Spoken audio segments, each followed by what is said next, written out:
Imagine waking up to find your local council's data, maybe even your own personal details, in the hands of cybercriminals. That's the alarming reality hitting London residents right now. London's local authorities have officially confirmed that hackers broke into their systems during a massive cyber assault, successfully accessing and duplicating sensitive information. This breach didn't stop at one council.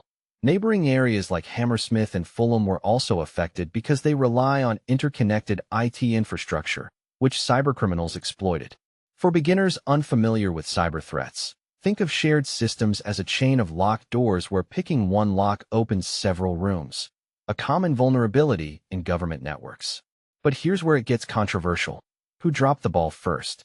Authorities such as the National Crime Agency and the National Cybersecurity Center are now leading the charge to investigate this serious incident.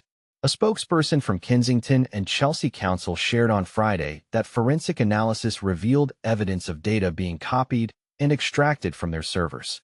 They emphasized that, for now, only older, historical records appear compromised, not current live data. And while the council still holds the originals, there's a real risk this info could leak online. As a priority, teams are combing through it to spot any personal IDs, financial records, or service user details, though this thorough check will take considerable time. The Information Commissioner has also been looped in to oversee data protection compliance. Elizabeth Campbell, the council's leader, stepped up with transparency, explaining how she immediately directed staff to alert the public despite incomplete details. Even without knowing the full scope, like exactly what personal info might be involved, sharing this early is the ethical move, she noted, adding a personal touch. As a resident herself, she'd demand the same heads-up to safeguard her own privacy. This approach highlights a key best practice in crisis comms. Proactive disclosure builds trust, but some critics argue it might fuel unnecessary panic before facts solidify.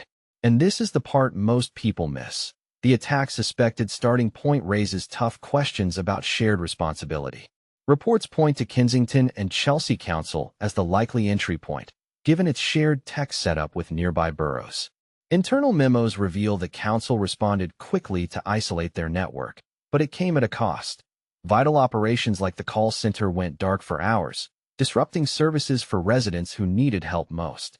In response, other London councils are now advising employees to stay vigilant, double-checking odd emails, avoiding surprise links, and confirming weird requests, simple steps that could prevent future headaches. Shockingly, hackers locked down around 440,000 files through encryption, holding them ransom in a classic ransomware play. Echoing past troubles, the Information Commissioner's office called out the council in July 2024 for skimping on robust defenses, sharing partial blame for the lapse. Does this breach expose deeper flaws in how UK councils handle cybersecurity, or was it just bad luck in a hostile digital world? What do you think? Should residents demand stricter audits, or is enough being done? Drop your thoughts in the comments. Let's spark a real conversation.